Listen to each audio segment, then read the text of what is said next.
Então vamos lá, esse é o Giro da Bolsa, um programa semanal com as principais notícias do mercado financeiro. Tudo aqui compiladinho, não é isso, Ricardo? Estamos aqui já há 6 anos com esse distinto programa, né? Ou vulgo 15 quilos atrás. Depois de um tempo você pode começar a falar assim na internet. E hoje é um dia especial, não sei se vocês sabem, mas foi hoje, exatamente no dia 26 de setembro, que foi o primeiro Giro da Bolsa. É verdade, foi o primeiro Giro da Bolsa. Eu gravei o primeiro nessa data num hotel em Belo Horizonte. Eu não tinha conseguido pensar num tema para fazer o vídeo e daí eu peguei as principais notícias da semana, juntei tudo compiladinho num programa só e coloquei no ar. E foi um dos primeiros programas que deu uma audiência horrível, mas as pessoas que assistiram, elas se inscreveram. E daí eu percebi que o Giro da Bolsa, apesar de não ser um bom programa, ele era um programa que criava a comunidade aqui. Mas antes de mais nada, quem é um Sardinha Raiz, deixa o like na confiança, porque você sabe que o vídeo vai ser bom. É mais interessante ainda ser um programa de notícias para investidores de longo prazo. Não serve para nada mesmo. E é engraçado que as pessoas nunca perceberam o deboche desse programa. Então, depois de 6 anos, eu vou ter que explicar. O pessoal fica emocionado nos comentários, né? Ele é um programa que acontece toda semana, falando de notícias para investidores de longo prazo. E daí é o único programa do canal que a gente conta piada. Foi para isso. E é muito bom que é de notícias bem quentinhas, gravado na sexta. E solta no domingo. E sai no domingo. Com notícia de segunda.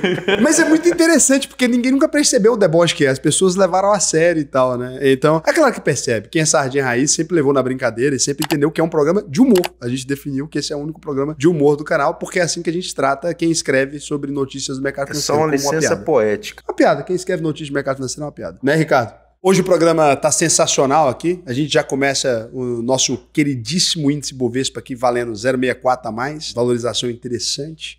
Interessante ou não? 145.446,66 pontos. 666. Não vou ficar brincando com isso. O índice AFD caiu aí 0,18% na semana, fechando a R$ 103,70. E nessa semana, a gente também lançou o nosso primeiro ETF de renda fixa, o Área 11, que replica um índice baseado no Tesouro IPCA+, com rendimentos mensais e proteção contra a inflação. O que isso significa para você? Bom, se você tem patrimônio relevante, significa muita coisa. Pode pesquisar aí a Área 11 e pegar a opinião independente das pessoas, né? Pega a opinião de outro canal que não é o nosso. Acho que quando a gente lança um produto, o legal é você ver a opinião de outras pessoas. Toma cuidado pro cara que fez a opinião não ser burro, que às vezes acontece também. Então, pega a opinião de outras pessoas, mas acessa o site do ETFs Brasil, né, que é independente ali, vai ter a metodologia e lê completo. Recomendo o da Ela Invest, muito bom, né? E não é elogioso, não. O do Geração Dividendos tem um errinho só, mas dá pra assistir. Cara, o Miraí Investing, muito bom. Não vou indicar a matéria do Investidor 10, porque eu não tive nada a ver com ela, mas eu tenho ações da empresa, não vou indicar da analítica também que não. Teve mais canais que fizeram uma matéria boa. Teve um bom, que foi o Investidor Sardinha. Ah, não gosto tanto. Ah, o Ramirão. Ramirão gravou. E o Ramirão é concorrente, então vale mais você ver a opinião dele. Lembrando que é para quem já tem patrimônio, que é renda mensal, né? Não é para quem está construindo patrimônio. Cara, isso é fundamental. Muita gente ficou falando, mas na acumulação é ruim. Sim, que o nome chama AUVP Renda Automática. Área. AUVP Renda Automática. Renda automática. E o IFIX, ele subiu aí 0,33% na semana, no índice de fundos imobiliários. S&P 500 caiu 0,25% na semana. Nasdaq caiu 0,73% na semana. Tudo em queda, né? O dólar, por outro lado, subiu 0,30% na semana. Difícil esse movimento, né? Ibovespa em alta, S&P 500 em queda, Nasdaq em queda e dólar em alta. Quase impossível de acontecer. Ninguém explica isso aqui. E o Bitcoin caiu 4,97% a $109.590. Quero deixar bem claro que no dia que o Bitcoin atingiu aí os 120 mil, né, dólares, a gente fez um vídeo falando que, eventualmente, o Bitcoin ficaria novamente abaixo desse valor. Na data, um monte de gente falou que eu era louco, que muita gente ia perder dinheiro por me ouvir. Tá aí, 10 mil dólares mais barato. Pode clicar aqui no vídeo, tá aqui em cima. E no Twitter, teve um bando de lambibola lá falando merda.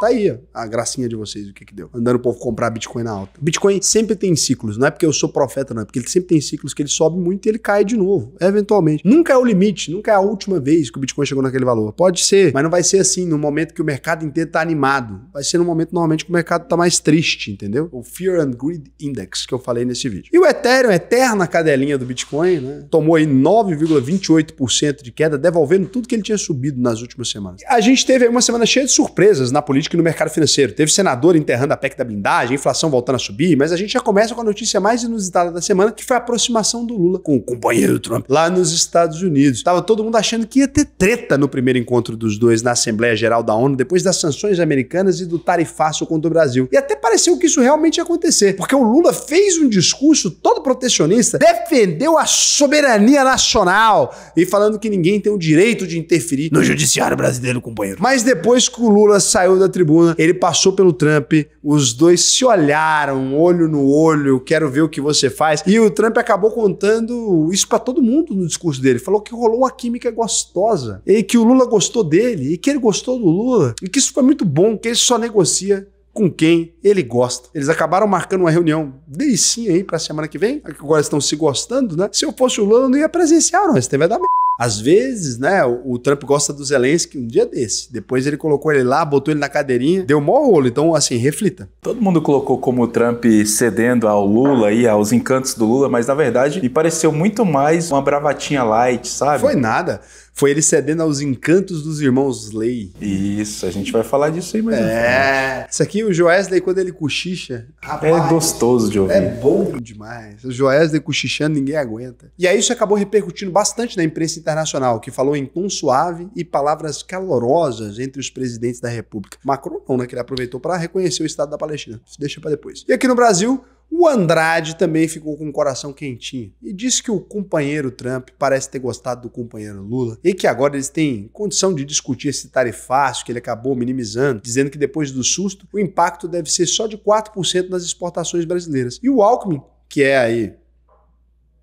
O Alckmin falou num evento do BNDES que essa boa química entre os presidentes pode ajudar os dois países a chegarem num acordo, mas o que pouca gente sabe é que quem pode estar por trás aí desse crime amistoso são os irmãos Batista, né? Eu falei ali atrás, mas o que acontece? Parece que eles fizeram um lobby falando pro Donald Trump, né? O quanto isso pode impactar no preço do recheio de taco, dos hambúrgueres e das almôndegas, que são muito consumidas aí pelos americanos de baixa renda, né? A tarifa de 50% em cima disso pode puxar a inflação e pode diminuir a popularidade do Trump no momento que ele não tá querendo perder popularidade, né? Ninguém tá, mas o Trump tava querendo menos. O fato é que aqui no Brasil, o aceno do Trump pro Lula fez o dólar despencar para R$ 5,27 e fez o Ibovespa bater 147 mil pontos pela primeira vez na história, ainda muito longe, tá, gente, do Ibovespa em dólar, o EWZ ali. E isso ajudou até na popularidade do Lula, que voltou a subir para os 50% na última pesquisa do IPESP. Ainda baixa, comparando o que o Bolsonaro tinha até um pouco mais que se perdeu a eleição, né? E já tem gente falando que esse movimento também pode amenizar as sanções americanas, incluindo a aplicação da Lei Magnitsky. Eu acho que pode acontecer mesmo. E quem deve estar feliz com isso é quem? Eduardo Bolsonaro. Tava louco pra tirar a Lei Magnitsky do Alexandre de Moraes. Ele tá lá lutando pra isso, nosso diplomata. Porta-voz do Xandão nos Estados Unidos. Porta-voz do Xandão lá, Eduardo Bolsonaro. E aí você tá aqui vivendo essa experiência, olhando pra tudo isso e pensando, Raul, dá pra investir no Joesley? Porque aparentemente é o cara que mais tem capacidade de dialogar, né, no Brasil, assim. É um diálogo incrível. Um cara conseguir interromper uma crise dessa com recheio de taco. Com o homem mais poderoso do mundo? Com recheio de taco, lembra disso? Sim, dá. E ele agora está listado lá nos Estados Unidos. Se você quiser começar a dolarizar a sua carteira, vou te recomendar. Ó. Entra aqui, ó. alvp.com.br que eu te ajudo com isso. Dá pra você aí. Faça como o Joesley. Negocie com o Laranjão. Negocie com os grandes. Você acha ele grande? Será que ele é alto? Quanto que ele tem de altura? Não nesse sentido, Raul. Grande é em outro sentido. Vixe. Olha, e o Trump é alto sim. Eu já vi ele na vida real. Ele tem 1,90 m. Vi o Trump num evento de tecnologia que o Google estava participando no ano de 2018. Não era relevante ainda do jeito que ele é agora. Nesse dia, sabe quem tava no rolê também? O Whindersson Nunes. A gente tava hospedado no The Line, que é um hotel. Tava o Whindersson Nunes. O Whindersson Nunes, ele anda com fone de ouvido pra ninguém incomodar ele. Porque é muita gente que para ele. Eu não tinha o canal ainda quando eu tava nesse evento, né? Daí tava o Whindersson Nunes lá na beira da piscina, vivendo a vida dele, depressivo, triste. Sentei do lado dele, fui trocar uma ideia. Ele com os fones de ouvido, eu não me importo com o fone de ouvido, continuei conversando na cabeça dele. Trocou uma ideia. Eis que aparece Edu Koff. Apareceu o Edu Koff. Nossa! Não, pera que pior. Tá aparecendo meus sonhos. Não, apareceu o Edu Koff no rolê. Aí o Edu Koff puxando assunto comigo com o Whindersson Nunes. Daí estamos vivendo essa experiência. De repente entra a mãe das Kim Kardashian. É muito... Que isso, mano? E o Will Smith apareceu? Calma, não. Apareceu o Pitbull. Meu Deus. É o rolê aleatório, pô. Foi o evento de 2018 do YouTube. Nesse rolê tava o Raul e o Naldo Beni. Não tava o Naldo Beni, mas poderia. Piora muito, peraí. Isso aqui, só mostrar pra vocês o quanto a vida pode ser aleatória. Não, peraí, não, agora vai ser.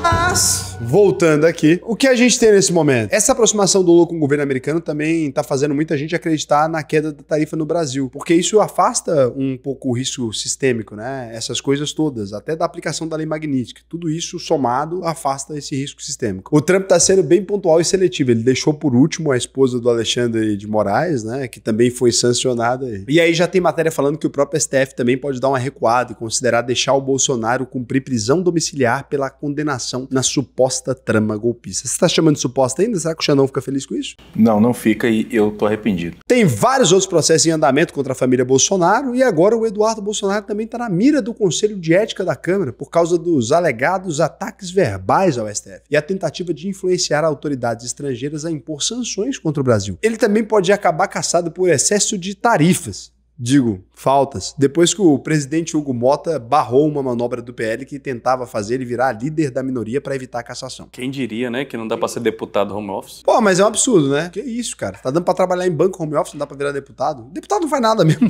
A única profissão que dá pra ser home office é deputado. A direita também teve outro revés nessa semana, depois da repercussão muito negativa da aprovação da PEC da blindagem pela Câmara, que tentava impedir que os parlamentares fossem julgados pelo Supremo sem uma autorização prévia do Congresso Nacional. A esquerda se mexeu rápido, teve manifestações no final de semana, com participação que? Showzinho do Chico Buarque, Wagner Moura, Caetano Veloso, teve uma galera e grande elenco. E a PEC acabou enterrada no Senado. Já na Comissão de Constituição e Justiça, antes mesmo de chegar no plenário, sobrou para a direita tentar passar a anistia aos presos de 8 de janeiro. Mas já é quase certo que o relator, o deputado Paulinho da Força, vai apresentar uma proposta só para reduzir as penas e não para anistiar os manifestantes. E como essas pautas políticas já viraram uma queda de braço com o governo e até com o STF por causa das emendas parlamentares, que é o dinheiro extra aí, né, que os deputados e senadores podem utilizar lá no estado deles, de origem, né? O relator da Lei de Diretrizes Orçamentárias, a LDO, quer que o governo seja obrigado a pagar todas as emendas de 2026 antes das eleições, para evitar um toma lá da cá no ano que vem. E é claro que isso é muito importante também para o presidente da República, né? Mas para as contas públicas também, porque esse dinheiro vai passar dos 40 bilhões de 2026, podendo chegar a quase 53 bilhões, considerando as emendas individuais aí, estaduais e de comissão também. Lembrando que o Lula tá com muita dificuldade,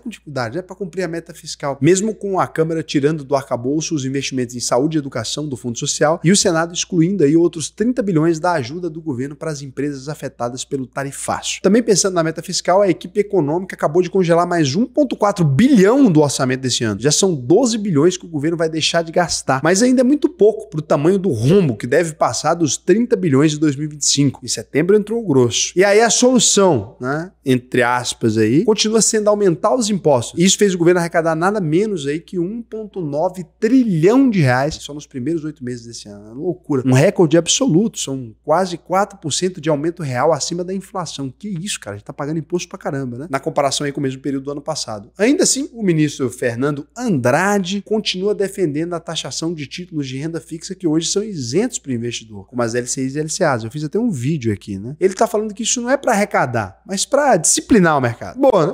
Bom, tem que disciplinar. Inclusive, o relator da MP 1303, essa da reforma tributária dos investimentos, acabou trazendo um alívio para os fundos imobiliários, fiagros, CRIs, CRAS e debêntures incentivadas, propondo que eles continuem isentos do imposto de rendas. É o põe o bode na sala, tira o bode na sala, né? O Paulo Guedes fazia muito isso. Mas sugeriu aumentar para 7,5% a taxação das LCIs e LCAs, mais do que 5% que o governo tinha pedido. O governo também está fazendo de tudo para aprovar o projeto mais importante para o Lula no Congresso, que é a isenção do imposto de renda para quem ganha até 5 mil por mês. Eu achei que era a extensão da maioridade para disputar a presidência, que também vai ter um impacto muito grande nas contas públicas em 2026. E aí tá rolando uma queda de braço entre a Câmara e o Senado, mas aqui, aquela queda tranquila, né? Porque tem 2 projetos com esse mesmo tema tramitando nas 2 casas e virou uma disputa do senador Renan Calheiros com o deputado Arthur Lira. Gente, entra ano, sai ano, o Renan Calheiros nunca sai do Senado. Criptomoedas e bitcoins. O presidente Hugo Mota garantiu que o o projeto que está na Câmara vai ser votado nessa quarta-feira, dia 1º de outubro. E claro que toda essa discussão sobre os gastos do governo acaba refletindo na Bolsa de Valores. Mas a gente tem visto um pouco menos de influência dessa pauta fiscal e mais do cenário externo, né? E apesar da Bolsa em recorde, está tendo um certo pessimismo aí com o mercado americano que acaba levando dinheiro para o mundo inteiro, né? E aí a gente vem pegando essa maré boa nas últimas semanas, não só a gente, como o México, né? Países em guerra, qualquer buraco que não seja dos Estados Unidos está ganhando dinheiro. Com o Ibovespa batendo recorde, vários analistas acreditando que ainda tem mais espaço para a valorização das empresas. Inclusive, o UBS, que quase quebrou na crise de 2008 por desarranjo, está falando que o Ibovespa está barato. Quando a gente olha a relação do preço das ações com o lucro das empresas, que é o PL, dá para ver que a média atual é de 9,4 vezes. Ainda está bem abaixo das 11 vezes e meia dos últimos 10 anos. Isso sem considerar que metade das empresas da Bolsa ainda não conseguiu se recuperar totalmente da pandemia. Lembrando também que não tem ninguém fazendo IPO, né? Ninguém quer vender, todo mundo só quer comprar. Embora o Banco Central já esteja prevendo um pibinho aí, só de 2% nesse ano, devido à aproximação com a China, e de 1,5% em 2026, a perspectiva para as empresas é boa, porque o cenário é de queda de juros a partir de janeiro. Isso foi confirmado na ata da reunião do Copom, que manteve a Selic em 15% na semana passada, e também pela prévia da inflação, que voltou a acelerar em setembro. Ficou em 5,32%, mas continua com a tendência de queda gradual nos próximos meses, disse o Ricardo. O Copom, inclusive, está vendo um efeito positivo da queda do dólar na inflação, e tudo indica que esse cenário deve se manter no curto prazo, porque os juros já começaram a cair lá nos Estados Unidos. E quando o Banco Central americano corta os juros, automaticamente os títulos públicos deles ficam menos atrativos para os investidores, e menos gente comprando esses títulos significa uma demanda menor por dólares. Eu visitei lá o Federal Reserve esse ano. Tinha nada, tem ninguém lá, tudo home office, é sério. Vazio do caralho. Mas como nem tudo são flores, o PIB americano veio mais forte do que o esperado, com alta de 3,8% na última revisão do governo, o que acabou dando uma balançada nas bolsas essa semana. O presidente do Federal Reserve, também reconheceu que a inflação continua longe da meta, mas apesar de tudo isso, lá do lado tem um restaurante maravilhoso, chamado Mu, lá do Federal Reserve. Carne bacana e toda essa questão aí. Que é o que importa. Apesar de tudo isso, então, o S&P 500 segue forte em 2025. Um movimento um pouco diferente do que a gente viu nesses últimos 2 anos, quando as ações de tecnologia, as Magnificent Seven, responderam por quase 60% da alta do S&P 500. E o que está acontecendo agora é um efeito de mais ou menos 35%, ou seja, mesmo sem considerar essas empresas, o índice teria subido mais de 9% nesse ano. E isso porque a valorização dessas ações está acompanhando o lucro das companhias aí, né, que subiu bastante nesses últimos trimestres. E pro BOFA, aí, Bank of America, as bolsas batendo recorde, nem se trata de uma bolha, mas sim de um novo normal do mercado americano. Lembrando também que eles erraram a previsão de todas as últimas crises dos Estados Unidos e eles estavam muito tranquilos em todas elas e quase quebraram em todas elas. Tranquilos e posicionados do lado errado, né? Exato. E é claro que mesmo com um peso menor, as ações de tecnologia ainda estão sendo o principal motor da bolsa. É um setor que deve fechar o ano com incríveis 400 bilhões de dólares em investimentos. Compra quem é bobo. E falando só do Brasil, o IBGE está prevendo um crescimento de 163% do uso de inteligência artificial no trabalho. Começando pela Receita, que prometeu analisar quantos bilhões de dados? 35 dados por ano de cada brasileiro. Era essa a média. Não lembro quanto. Multiplica aí 200 milhões por 35, que é esse o número. Era basicamente isso. E lá na Ásia, as ações da Alibaba. Raul. Alibaba. Qual que é o nome do livro? Alibaba. Alibaba, pô. E os 40 ladrões. Minha referência é nos ladrões, pô. Eu moro no Brasil. As ações da Alibaba subiram mais de 10% na bolsa de Hong Kong, depois da empresa anunciar um investimento pesado em IA e uma parceria inédita com a americana Nvidia. Agora a gente também não pode esquecer que no meio desse frenesi todo, os Estados Unidos ainda estão com um problema sério de risco fiscal. Uma dívida astronômica, diria Carl Sagan. E mais uma vez, os americanos estão correndo o risco de shutdown no dia 30 de setembro. Toda hora é shutdown, né? Que é a paralisação da máquina pública por falta de dinheiro. Inclusive a Casa Branca, que fez uma reforma interessante esse tempo atrás, chegou a pedir para as agências do governo mapearem os projetos que estão perto de vencer, pensando numa possível demissão em massa de funcionários públicos. Inclusive o Ray Dalio aí já vinha fazendo vários alertas, né, de como está numa fase de muito gasto fiscal e tal. Eu fiz um vídeo sobre isso aqui. Tá aqui. Tem um vídeo aqui que eu fiz falando sobre isso. Os países imprimindo mais dinheiro que deveriam e tal. Principles for the New World Order.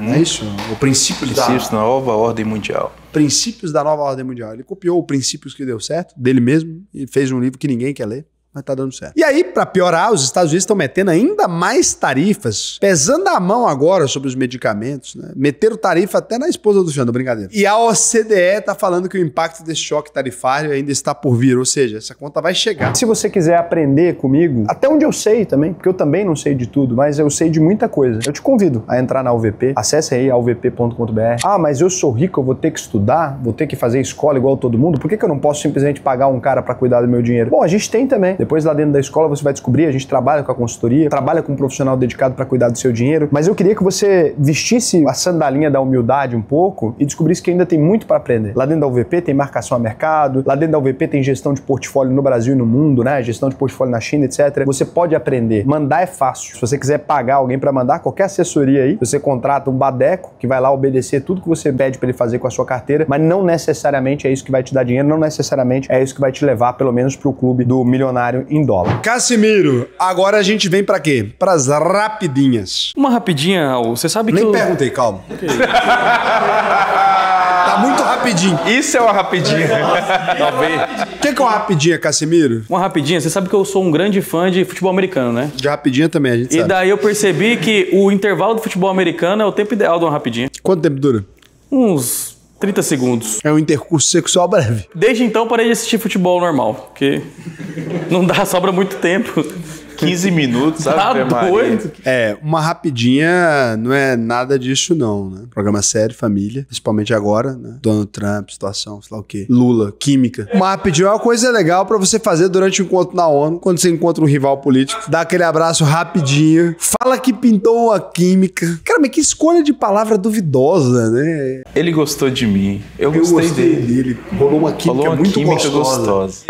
A Gol e a Azul encerraram as negociações para uma possível fusão. E com isso tudo, a gente perdeu a Azul. Cancelaram também o acordo de code share que eles estavam fazendo, de compartilhamento de voo que eles vinham mantendo aí desde 2024. A notícia fez as ações das duas empresas subirem na bolsa. Mas isso não impediu a queda de quase 7% da Azul na semana. R$1,23. E as ações da Cosan desabaram 18% depois da holding do setor de energia e logística anunciar uma capitalização de 10 bilhões. As ações da empresa tinham subido bastante na semana, né? Então ainda fechou com alta de 5,26%. O dinheiro vai ser usado aí exclusivamente para renegociação e quitação de dívidas, com o objetivo de reduzir a alavancagem e recuperar a saúde financeira da companhia. Então o Cosan aí, a R$6,20, com 5,26% de alta na semana. E a Braskem anunciou a contratação de consultores para revisar sua estrutura de capital, que fez as ações caírem mais de 15% na sexta-feira. A empresa busca alternativas para reduzir o endividamento no momento de baixa no mercado global petroquímico, que, segundo a própria Braskem, pode se estender por vários anos. Braskem caiu mais de 15%, né, 15,83%, fechando a R$ 7,02, muito menos do que ela merece pela desgraça que ela fez de Maceió. O STF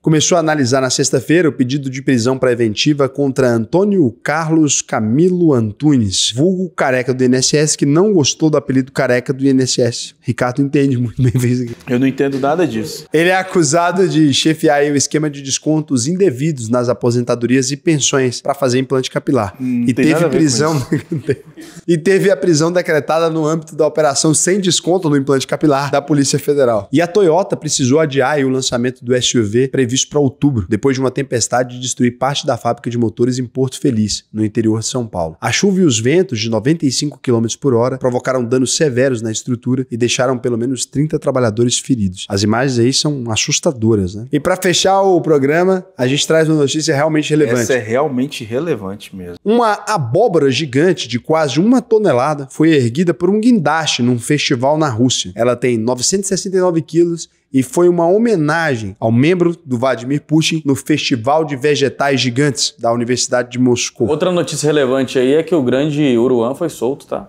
E outro também é que a Virgínia tá se envolvendo realmente com o Vinícius Júnior. É verdade isso? E ela teve que fazer uma cirurgia no DIU aí. Fica aí essa informação. Mas isso é mentira, tá inventando. Não é não. No Google, não tem nada disso. Não é não, é real. Olha no Choquei pra você ver.